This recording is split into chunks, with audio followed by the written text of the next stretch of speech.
we live our message of hope, love, justice, and joy. Whether you're joining us online or in Channing Hall, we are glad that you are here. And we extend a special welcome to our visitors this morning.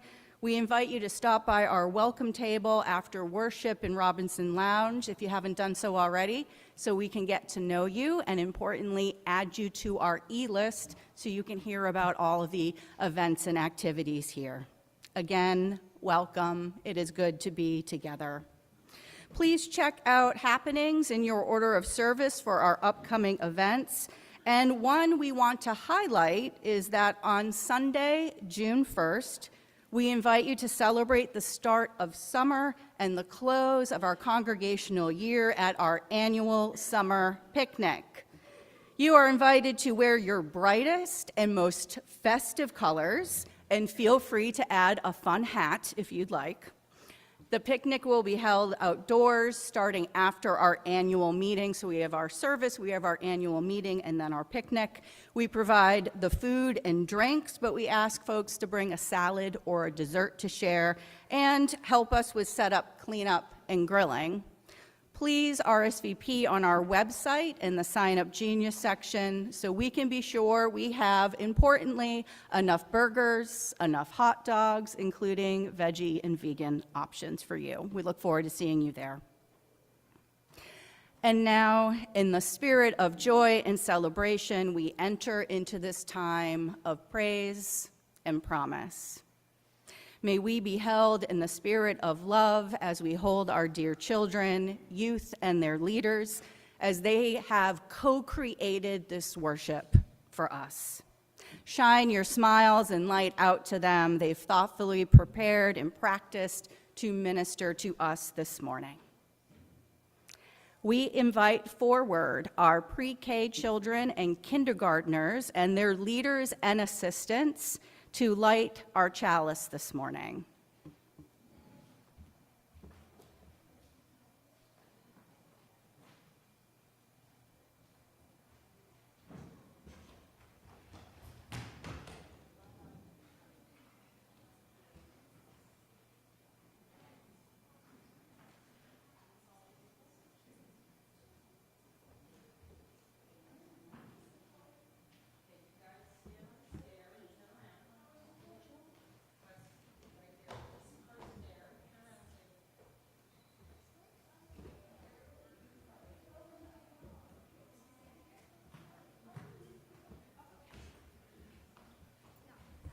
All right, friends. Oh, we have some more joining us. Come on up front.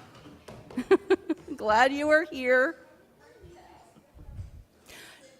No, but you're going to say it as loudly as possible so we don't necessarily need a microphone. You all know this really well.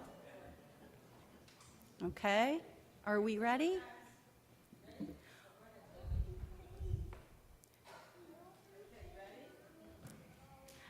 And you can read along in our order of service. We light this chalice to celebrate Unitarian Universalism. This is a congregation of open minds, of helping hands, and of loving hearts. Together we care for our earth and work for friendship and peace in the world.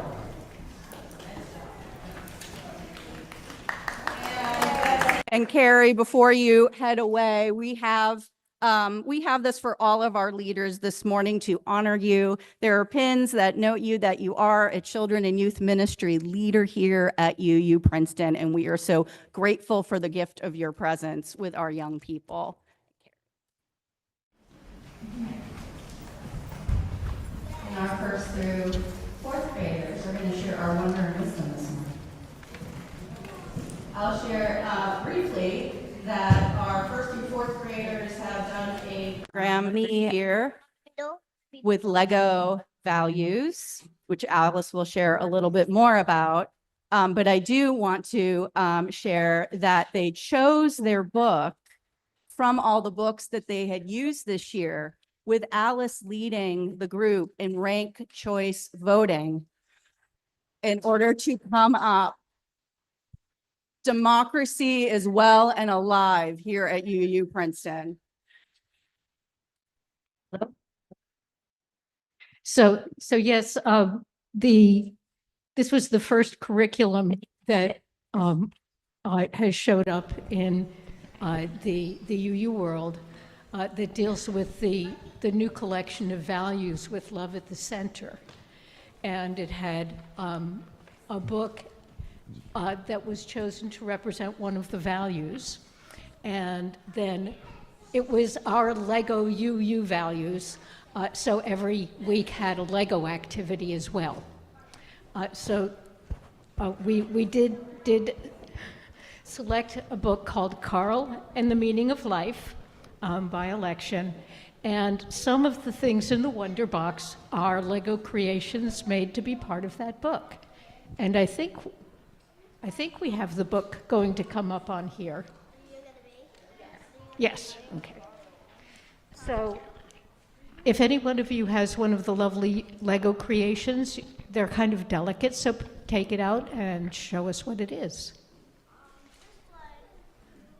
This is Carl the Worm, right? Yeah, this is Carl the Worm, who's the hero of our story.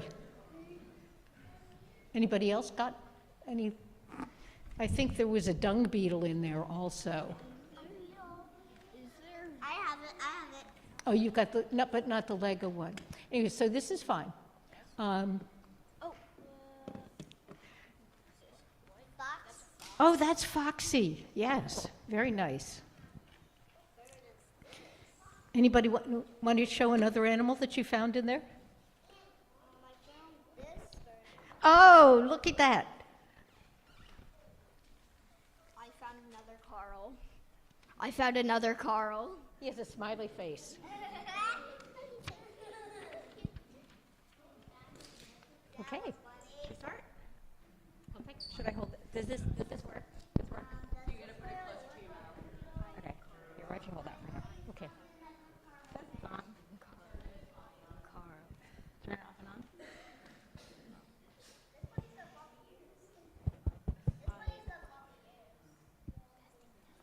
Is it on? There you go. It's on. Okay. Okay, so we've assigned some roles here based on the children that are here today. Just hold this. But I think Alice and I will be reading most of the roles that are not assigned. All right, shall we start? Carl was not a bear. Sorry, Carl was not a bird. Does anyone have a bird? Or a beaver or a bear. Carl was an earthworm. He lived underground, moving, always moving, burrowing, tunneling, digesting dead leaves, feasting and casting, turning hard dirt into fluffy soil day after day. Why? Asked a field mouse gathering seeds. Who's the mouse? Who's the mouse? Say, why do you do that? Why? Carl did not know why, but now he needed to find out. So Carl stopped making fluffy soil. I'll be right back. He told the field mouse. He spotted a rabbit. Maybe she knew. Why do I do what I do? He asked her. Oh goodness, dear, I do not know. I do what I do for my babies. But Carl did not have babies. A fox appeared. Carl turned to the fox. Why do I do what I do? Who Asked do I do Carl. it for? For whom? Replied the fox. Alas, my meal awaits. I am here for the hunt. But Carl did not want to hunt. Why are you talking to a fox? Cried a squirrel. Carl was startled.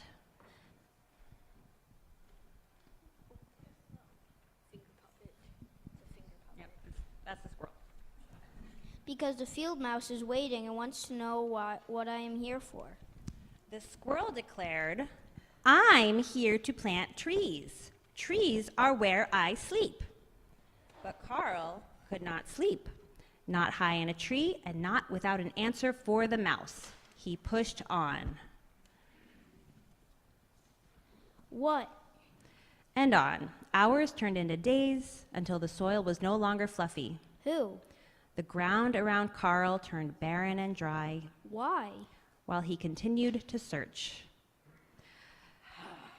But the birds had flown off to find grasses and fluff. The bear trundled away to look for berries.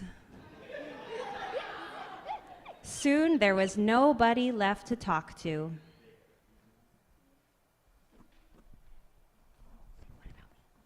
What about me?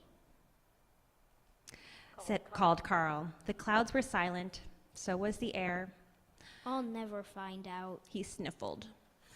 Then Carl heard his sniffle echo, followed by a squeak. I can't find any grubs. A voice cried. It was the saddest ground beetle he had ever seen. Carl peeked under a stone. No grubs. Then he poked at the dirt. It was hard like rock. Where was his fluffy soil? Suddenly, Carl knew what he needed to do. I'll be right back. He promised. For hours into days, weeks into months, Carl munched, digested, left castings, and tunneled, and turned that hard dirt back into rich soil. You made my seeds grow, Said the mouse. Clover blossomed once again. The rabbit came back with her kits. There's the rabbit. The squirrel returned to plant new trees. The fox was lured by the hunt, all of them able to do what they do. How?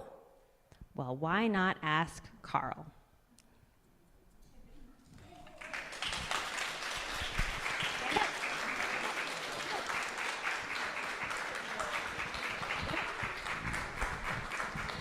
Here, stand up, let's take a bow. Stand up, let's take a bow. Here we go. Bow. Okay. Oh, thank you. And I'll take the microphone. Yes.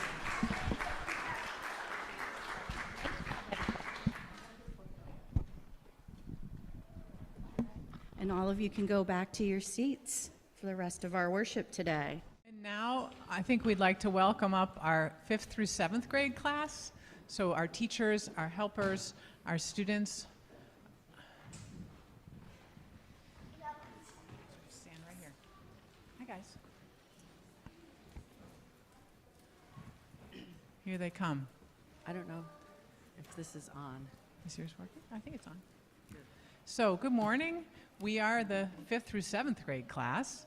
And the teachers this year have been myself and Binny and Michael, and we have Regine helping, and we had Sophia and David were our helpers. And we had a wonderful year. We talked about a program called Windows and Mirrors. And that program allows the children to think about each different session. Sometimes we make these mirrors or windows, but that's really not the point. What the point is that we talk about mirrors in which they can see themselves, windows in which they can see the world. And we focused above all on creating a safe and welcoming space where the children could feel community with one another and feel seen, heard, and valued. And so we thought today we would just talk through some of the themes, just a selection of the things that we spoke about this year. And we had different kids here on different dates, but we always had people, we had good conversation in our class. So we have some selected topics, and I think the first topic we wanted to talk about was? The first topic that we talked about was my faith community, and I don't remember how many of the students were there, but we interviewed 4 or 5 adults from the congregation. Some of you are here, and we really appreciate. And the students, the youngsters asked why UUCP is important and what it means to come here, and why it's important that the youngsters are involved in the congregation. And I thought that was a real important point, because the adults really appreciated seeing the youngsters grow and learn and become part of the congregation. And was there anything you guys wanted to comment on that you learned or you heard from the adults? Yeah, Lionel. So most of the adults said that the best thing about UUCP is they love like the community aspect of it, and all the kids programs and stuff it's because like they like it because it's like the future of UUCP and just building a better community. Thanks, Lionel. And then we talked about our faith heritage, right? Need not think alike to. Yeah, it was, the theme was you need not look alike to think alike. And there we wanted to emphasize the fact that as UUs, we come from many different faith backgrounds, and even the kids could talk with their parents about what backgrounds they come from. Do you want to say any more to that? No, I think that. And we talked about, yeah, where our families came from. We've done this for years, and my own children participated in this piece. And some people have Jewish backgrounds or Christian backgrounds or agnostic or nothing or all different things. And we talk about how that is one of the special things about this congregation is that we all come together. We're covenantal. We're not giving, we all don't recite the same creeds together all the time. The blessing of imperfection. Yeah, the blessings of imperfection. Do you guys remember that? What did we look at? What was the object? What did Carol Haig give us to look at? Oh, yeah. Had a beautiful Japanese shattered pot, right? The idea of wabi-sabi and how we all have our imperfections, yet there's beautiful aspects of all of us because we're all different and imperfect. We come together and make a perfect, a beautiful community together. The blessings of imperfection, right? And the next several sections started guiding the youngsters and all of us towards what we can give, what we can do for the community. And one particular topic was the Children's Crusade in Birmingham, Alabama in 1963, when the adults, with Dr. King and others, leaders, were working in the civil rights movement, and the children of the city wanted to join. And so the children joined in the march one day, and they were actually put in a faux jail for a night and day. And I think that was impactful on all of us, that the kids participated in a very grown-up activity, but doing something for the community. Any thoughts or reactions to that? Okay. And then we talked about, let's talk. What is deep listening? How do we come together in community? Why do we sit around a table and check in with each other every Sunday, right? And how do we listen and give each other space? And we played the game Taboo, which is you really need to do deep listening to hear and understand what people are trying to communicate. Eyes on the prize there. We also covered a topic called Eyes on the Prize regarding being social justice allies. We spent a number of sessions talking about privilege and the things that we have that we can use to help others, perspectives that we can kind of be aware of to know our place in our society and how we can help others who aren't necessarily as privileged. And one of the other topics we did was service as a rent for the privilege of living, which spoke specifically to giving back to the community and respecting each other. And part of our activity around that was creating decorative boxes for the Thanksgiving food drive. So we made several turkey themed and other other objects to help spice up the display of the food that everybody put together for the food drive of Thanksgiving. Yeah, and we also packed 300, what? Eggs. Eggs. Was that was a good time. We had a lot of candy that the congregation donated, and we had 300 little plastic eggs, and the kids filled them beautifully. And then what did you do? You hit them, right? We had 9 children that day in our class, and that was a very fun activities to run around and hide the eggs for the little ones, and then to help you guys help the little ones find them as well. That was fun, right? That was a good service activity. Oh, and I'll just say then the last couple of weeks we talked about seeing injustice, right? And who did we talk about?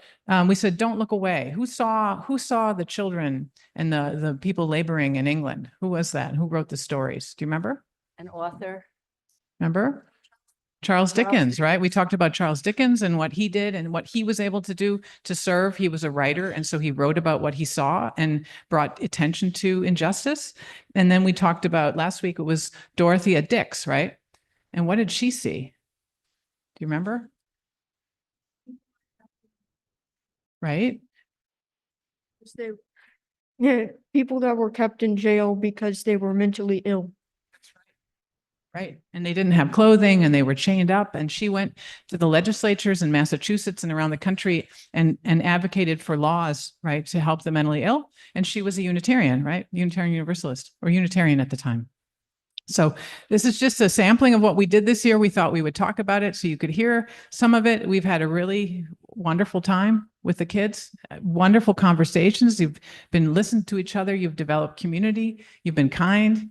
You've helped the church community. You've done service, and it's been a pleasure to be with you all this year. I know that all of the adults really enjoyed it. So thank you to our students. Thank you.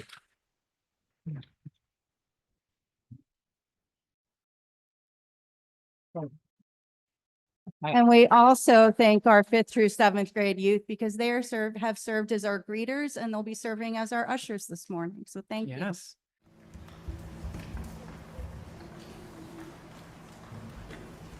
We invite you to take a deep breath into the present moment,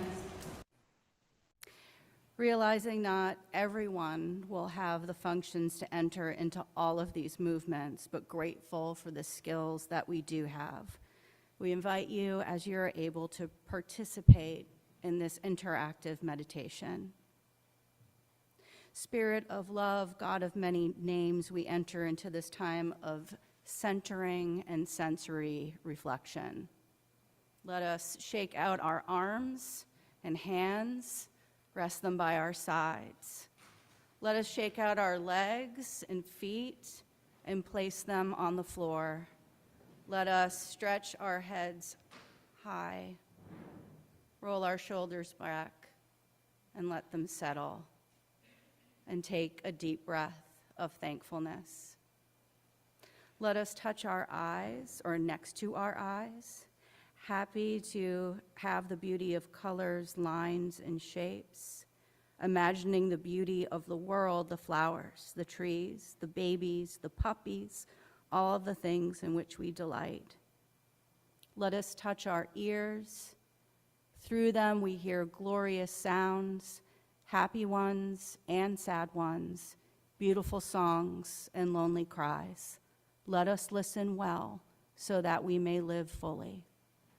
Let us touch our lips, for through these lips we receive the food and drink that nourishes us and helps us grow, and we speak the words that express our thoughts and feelings.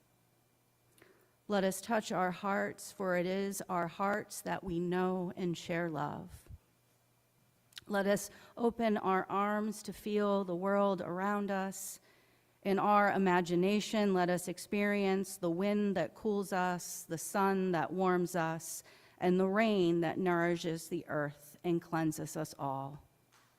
The beauty of life is all around us.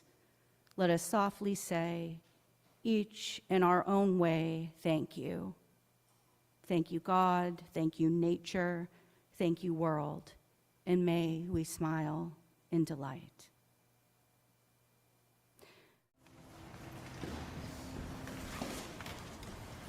Good morning. Good morning. Realized as I thought about my experience growing up as a UU. My memories are as fuzzy as they might be if someone asked me what it was like growing up in my family's house on Archer Street. The church I grew up in felt like home. Many of the members of the church felt like relatives. I didn't so much learn about being a UU as I breathed it in. I can't remember a time when I wasn't a UU. I grew up in the South Nassau Unitarian Congregation in Freeport, New York, or Snook, as we called it. I remember climbing the huge beech tree on the property, running wildly with a pack of kids after RE, and being so rowdy in one class in particular that my mom had to have a talk with me. Each week, we kids would race into coffee hour, grab some cookies, and go play.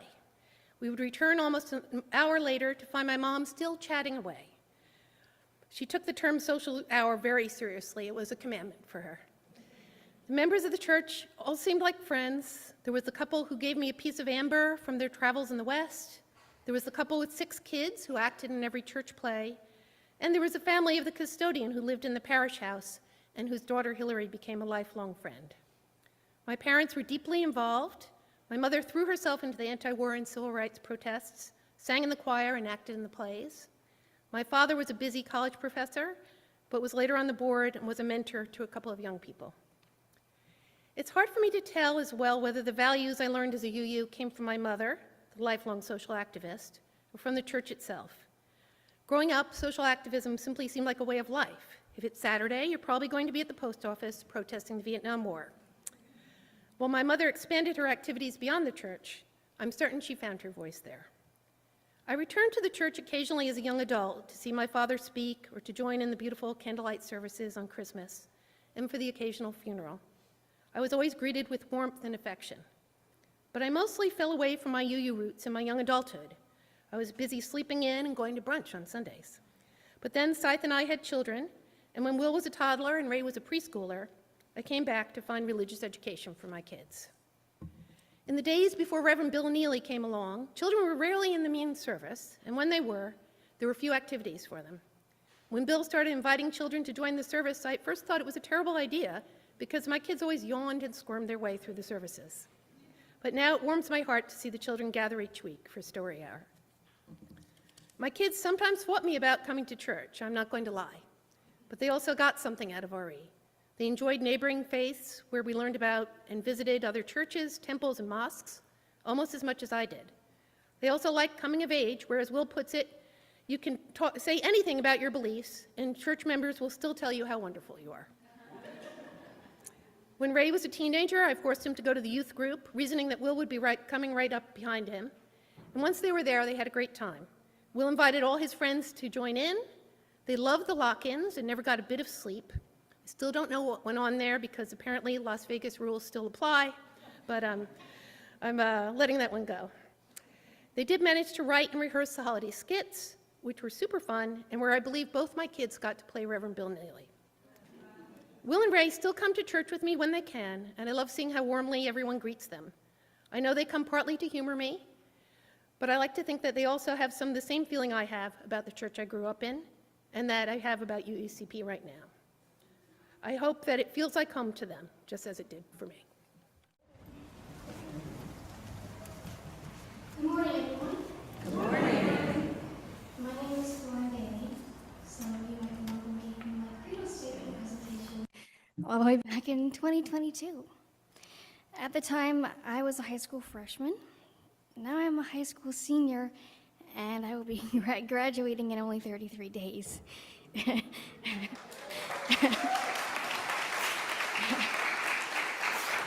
Thank you. In light of this, I was delighted when Reverend Jennifer gave me the opportunity to share with you my reflection about growing up UU. At the time that I gave my credo statement presentation, I had been growing up UU for 7 years. It has now been 10 years since I first joined the congregation. I was 10 years old, and now I'm 20. Those 2 reasons are also the other 2 reasons why I seized the wonderful opportunity to share this reflection with you all today, as decade numbers do have a special milestone place in the world.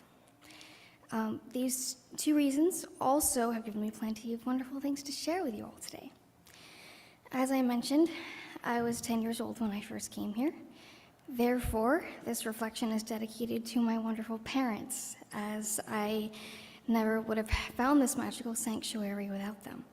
You see, this place has and forever will have a special place in my heart, because when I first came here, even as a 10-year-old, I did not know that a place that held my religious and spiritual beliefs even existed. And I was afraid that I'd never find a place like this, and therefore would never fit into any one religion or faith. So when my parents found this place and I came here, it was an absolute dream come true. I'd finally found my place. I'd finally found a place that let me believe anything I wanted and didn't force me to believe anything in particular. A place that even now would tell me that if I'm overjoyed that a gay Christian and angel demon kissing is canon, which I am. Good Omens by Terry Pratchett and Neil Gaiman. Highly recommend. Heavenly. Get it? That's totally fine. I felt right at home here, and of course I still do, and integrated very well into the 1st and 4th grade RE class and into Kids Chorale with Evan Korn. You might remember him. In fact, I was listening to our performances while writing this. We did very many, actually, I found out again while writing this, and I loved being a part of that group. So as you can probably imagine, I was very disappointed when I found out that Kids Chorale would no longer be continuing regularly because Evan Korn, the conductor, would be going off to college, which he has now long since graduated from, of course. But in between the time that I joined the congregation and the time that Evan left Kids Chorale and it did not continue regularly, we sang songs for Halloween and Christmas and other performances during the other times of the year. After Kids Chorale was when I made my credo statement as a culmination of the Coming of Age RE workshop. And what I really loved about that was, as someone who grew up UU, it was a chance for me to explore and share my own beliefs rather than just accepting ideas being forced upon me. After that was when I joined youth group, and 2023, that was when I attended my first UU Con, which is a convention for teenage and also adult UU members from many, many congregations around the tri-state area. And I think I've been to 3 of them now. And it was 2023 and 2024. Those were the years that I went to Adirondack, which is the Adirondack UU Sleepaway Summer Camp in the Adirondacks in New York. These things really were a lovely way to get even more connected to Unitarian Universalism and the people who are part of it, especially after COVID, since I didn't come to service every weekend regularly anymore. And what I really love about those activities are that you get to be with people, well, I got to be with people my own age and who feel the same way as me. Adirondack and Yukons are a place unlike any other. You can be yourself, you can have fun, of course, and become even more connected to Unitarian Universalism, which is wonderful, and the people who are a part of it. We have wonderful services led by youth at the cons and campfires at Adirondack where you could share anything you want, from an original fantasy novel to a funny song about cows. The beautiful connections to UU I've received over the years are also one of the 2 big reasons why I was very excited for the opportunity that Reverend Jennifer gave me to volunteer with the pre-KK RE class last year and this year. The other reason is that I absolutely love kids, and I love the opportunity to watch our pre-KK kids grow up UU and help them as they grow up UU too, from an even younger age than I was when I first joined. But of course, I still grew up UU, and that's why I'm making this reflection. And of course, I'm still growing and will continue to grow up UU. In fact, we all have and are and will continue to grow up UU, no matter how old we are or were when we first joined this congregation, because we are always growing all the time. Thank you for listening to my reflection, and I wish you all a wonderful day. We're grateful for our children, our youth, and their leaders for co-creating this morning's worship service with us. We will be celebrating our OWL participants and their leaders in June. They are having their last celebratory session because we're doing it in combination with a few other congregations. They're at the Washington Crossing congregation today, but we will have time to celebrate them. We want to give a shout out and a thanks to Nicole, who introduced our offering, who is also from the youth group. Clem, a youth group member, who is our Zoom tech this morning. We have many of our youth are volunteering with the younger kids this year. And I want to give a shout out also to Dina, a hand wave, who is our advisor, our UU youth group advisor. If you have participated as well, we've had a number of folks that have served as parent helpers or substitute assistants in our classes, can you give a wave or a little stand? Yes. It's good to know we have such a community. It's a rocking team serving a program that is growing in depth and breadth. And our hope is to add another Sunday morning gathering. That's another class age group next year. This means, of course, we'll plant the seed. We'll need some additional volunteers to serve across our programs, and we hope you might join us and be part of this vibrant crew that are serving our children and youth in that ministry. It takes a Unitarian Universalist village to raise a Unitarian Universalist child. And we invite you to join in this responsive reading of care and commitment by saying, "It takes a village to raise a child," and I will let you know when you come in. It is important for our children to know that they are cared for, to know that they are part of a larger community and an important part of a bigger human picture. It takes a village to raise a child. It is important for our children to believe in themselves, to trust in themselves, to know that they can make a difference. It is important for our children to know our Unitarian Universalist values and principles, to find ways to live those in their daily lives, and to realize that the choices they make are important. It takes a village. It is important for our children to explore religious truth and meaning, to learn about other faith traditions, to be able to speak about our faith, to know that ours is a religion worth having.